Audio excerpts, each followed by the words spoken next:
Welcome to Pistons Talk Podcast. Hope you guys had a great weekend.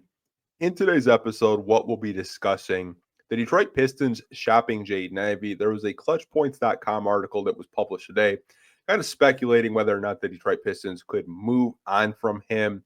And we're going to be reading that, reacting to it, and giving our overall honest opinions and thoughts on the matter. Jalen Duren caught up with a reporter at the Big Three event that happened this past weekend. They were here in Detroit. JD was just kind of talking about the Pistons. We'll play the video for you guys that are watching live on YouTube right now and kind of just react to what JD is saying. And we'll end the podcast with some fun speculation. It is free agency, still kind of, even though it is July 21st as we're recording this episode. And Jonathan Kaminga still does not have a team. He is a restricted free agent. And, could he make sense for the Detroit Pistons? They do need a power forward. He is an RFA. And I think that would be a very fun topic to end today's episode. But let's get into the Jaden Ivey stuff, okay? That's probably why you're here. Now, when I read this article, I was kind of confused because there is a part of the article that just isn't true. And it's not so much about Jaden Ivey. It's kind of about like the play styles in Detroit. But let's put the article on the screen for you guys that haven't seen it. Took a screenshot of it. So I hope you guys don't mind. If you want to read the article, it's from Brett Siegel of Clutch Points. And he kind of talked about a couple teams in depth. But it says Detroit Pistons. One interesting name that came up in some early trade chatter entering the 25-26 season at NBA Summer League in Las Vegas, Jaden Ivey. Coming off a broken left fibula, Ivey is entering the final year of his rookie contract, and rival teams have questioned how well he fits into the image Detroit has built for itself. Whereas Cade Cunningham takes his time, attacks opponents at his own pace, Ivey is an up-tempo guard who utilizes his speed and athleticism in his game. The Pistons as a whole aren't a team that pushes the pace, and they tend to move the ball around on offense instead of attacking in isolation sets like Ivey likes to do. Keep an eye on the Pistons seeking a big upgrade before the trade deadline and potentially including Ivey in the said move. So there's a lot that I do want to just break down with this article. I want to start even before we, talk about the Jaden Ivey, reported trade rumors. To say that the Detroit Pistons aren't a team that likes to push the pace or they're not a transition team is just false. If you guys want to look it up, Google's free. They were the second best team in the NBA this past season in transition buckets at pushing the pace. The Detroit Pistons are a young athletic team that do like to push the pace and run the floor. You have athletes like Asar Thompson, Ron Holland, Cade Cunningham, Jalen Duren. These guys like to run, so I don't really know how many games Brett actually watched this year. Maybe it was in the beginning of the year when they weren't pushing the pace, when Ivey was still relatively healthy before he did break his fibula, before he did break his leg. But that's just not true. Throughout the season, we saw the Pistons really like to push the pace and put pressure on defenses, and that's why they got out to those big leads this season. That's the first thing I did want to touch on. It just, to me, I was just like, okay, like what are we doing here? Let's circle back to the trade rumors. Now, I think it's fair to say we can agree that Ivey is on the last year of his rookie contract. He is extension eligible this summer. If the Pistons do want to ink him for the next couple of seasons, they're in their right to do that. So far, they haven't. Jalen Duren's extension eligible as well. Neither of these players have gotten extensions from the Detroit Pistons as of right now, July 21st, as I'm recording this podcast. It's fair to speculate what the Pistons might do, but everything we've heard from this front office, from Trajan Langdon's mouth himself, in multiple press conferences this summer, he's really high on this young core. He's really high on internal growth. He had mentioned that they're very excited to have Jaden Ivey back after breaking his fibula. He had reported that, Ivy is back to practicing 5-versus-5 with his teammates, and he looks really good out there. Trajan has been very positive about Jaden Ivey, and I think he really wants him to have a great season like he did last year. I would find it very hard to believe that the Detroit Pistons are looking to move on from Jaden Ivey because he doesn't mesh well with Cade. Now, you guys are open to your opinions. I know some of you guys just don't like the fit with Cade Cunningham and Jaden Ivey, and you're right to your opinion. I disagree with that. And that's what makes podcasts and, YouTube videos fun. We're not always going to agree with each other. I think Jaden Ivey last season, in a very short sample size in 30 games, I think he was starting to figure it out. I think he was starting to figure out playing with Cade Cunningham, playing with more space out there, more perimeter threats out there, I think really helped open his game. And even when Cade was out due to injury, Ivy got those lead guard reps, had a game winner against the Toronto Raptors, had an incredible fourth quarter against the Sacramento Kings, beat them on a buzzer beater, got a coach fired, got Mike Brown fired, and De'Aaron Fox traded, months later. But that's not really Jaden Ivey's fault. I just kind of find it funny that they let Mike Brown go after that Jaden Ivey buzzer beater in Sacramento. But let's just kind of circle back to that. I don't really think the Detroit Pistons are openly looking to shop Jaden Ivey.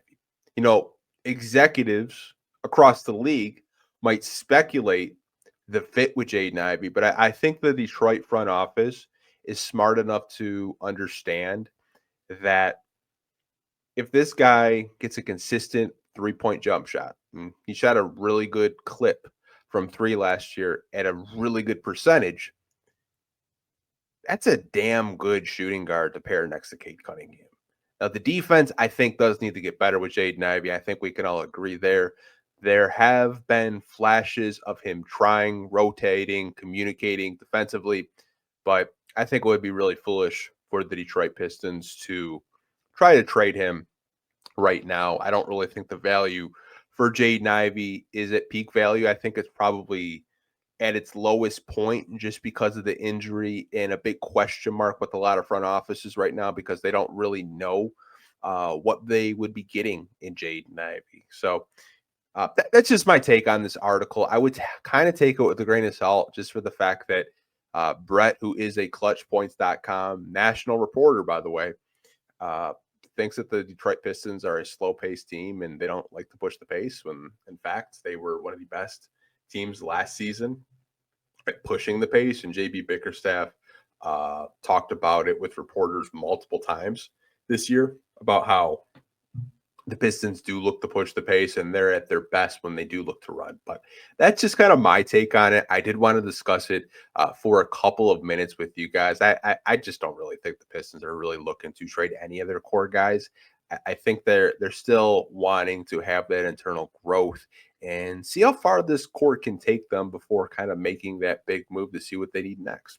I kind of have my opinions of what they need, and maybe we'll talk about it in future podcasts. But I want to transition over to Jalen Duren. Now, JD was with a friend of mine. You guys know this guy. He's all over social media. He is I guess you could kind of say he runs a media page, a fan site about the NBA. It's Courtside Buzz, formerly known as NBA Buzz. Caught up with Jalen Duren at the Big 3 event here in Detroit over the weekend and asked him a couple of questions about the team. I want to play this little 30-second clip for you guys right now. Jaden Ivey's healthy now. A backcourt of him and Cade Cunningham, two young star guards. What's their ceiling in the NBA? Man, sky's the limit. They don't have no ceiling, man. I feel like our team doesn't have a ceiling. We got a lot of young guys who are just growing and getting better as time goes on. You know, we got one right here, Ron Allen, who is going into his second year and looking to make a big jump. A couple of big additions, Duncan Robinson, Karis LeVert. You guys are ready. Had a great 24-25 season. What's in store this upcoming season for you guys? Just looking to grow as a team and build on what we already started.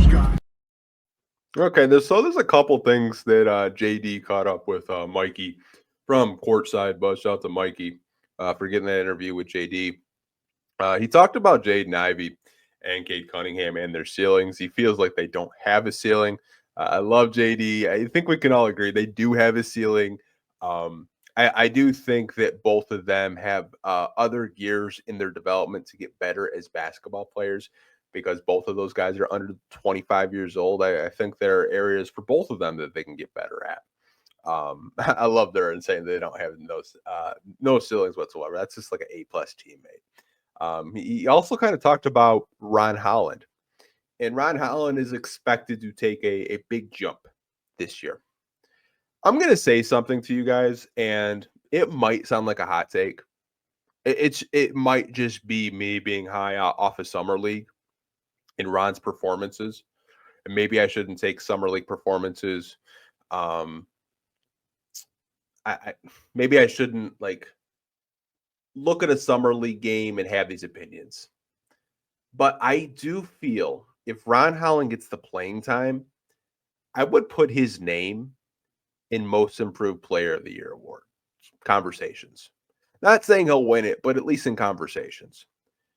You look at Ron Holland coming out of the draft, I think the one thing that a lot of us talked about was the shot and it just not being there. He shot 20% from three his rookie year, sub-20s. Summer League, shot 46% from three on 5 attempts a game. That's a big jump. Previous Summer League, he shot, 20-ish%. So not only did his shot look better in Summer League, I think defensively he got better. He got stronger. I was really impressed with his Summer League. And I think the reason why I do agree with Jalen Duren of him looking to take the next big jump, I think there are so many things in Ron Holland's game that as a Piston fan, you just love. You love him coming off the bench, being that spark plug, whether he's getting into fights, which I really don't mind. Kind of gets, the rest of the team going, just kind of flowing off of that energy. Him just being a really good defender, diving for loose balls, getting those steals, pushing the pace in transition, kind of being just that energizer bunny out there. If he's hitting 3-point shots at just a 30-35% clip, that's a really big improvement for the Detroit Pistons. And I honestly think I'm expecting big things from Ron Holland because that Summer League left me feeling really good. I don't know about you guys as Pistons fans, but in the 3 games that Ron played, I felt really good. Each game he did something different that just kind of I'm rewatching these games and I'm like, he was not doing that last year. He wasn't, posting up. He wasn't doing step back threes. Like the playmaking looked really nice. There were some passes that he made. His teammates just couldn't finish, but the playmaking got better. I felt like the defense got better. He's gotten stronger. The shot he's still working on with Fred Vincent. He mentioned it with some reporters here locally that he's been working on that jump shot tirelessly every day in the gym. And you really saw the work that he's put in so far in 3 Summer League games. And I'm with JD. I am expecting big things. He's looking to take that year 2 jump. And I don't really know where he falls in the rotation right now, you guys, especially he was backing up Asar Thompson, but now you kind of have Karis LeVert and you also have Duncan Robinson in the mix. I do think JB will find minutes for Ron Holland. I just don't know if they're going to be the same amount of minutes that he was getting last year because Asar was out with blood clots, so he was getting a bulk of Asar's minutes. But I'm really excited for year 2 Ron Holland. I'm sure you guys are as well. But did want to kind of just play that little clip from Jalen Duren at the Big 3 event talking about Cade Cunningham and Jaden Ivey and their ceilings. And that year 2 jump from Ron Holland really has me feeling positive. Maybe his name will be on some sports books for MIP odds. You never really know, but I honestly think there's a good chance if he does get the playing time, he could see just better production off the bench with the Pistons. I want to end the podcast with, could Kaminga make sense for the Detroit Pistons? So if you guys have been following just the saga over there in Golden State, the Kings were a player for him. It turns out Golden State wasn't even close to trading Kaminga to the Kings. The thing with his situation is he's a restricted free agent right now. And the reports are that he wants $30 million in his new contract because he's in the same boat as Jaden Ivey and Jalen Duren. You know, his rookie contract is getting ready to expire and he's looking to get paid. I think from the Warriors standpoint, the Warriors like him, but they don't $30 million per year like him. They just don't. I think it's going to be a situation where either he takes his qualifying offer from the Golden State Warriors, toughs it out for a year, and just enters the 2026 free agency summer and signs with the new team and gets his $30 million that way. Or a team like the Pistons could trade for him, but maybe they could,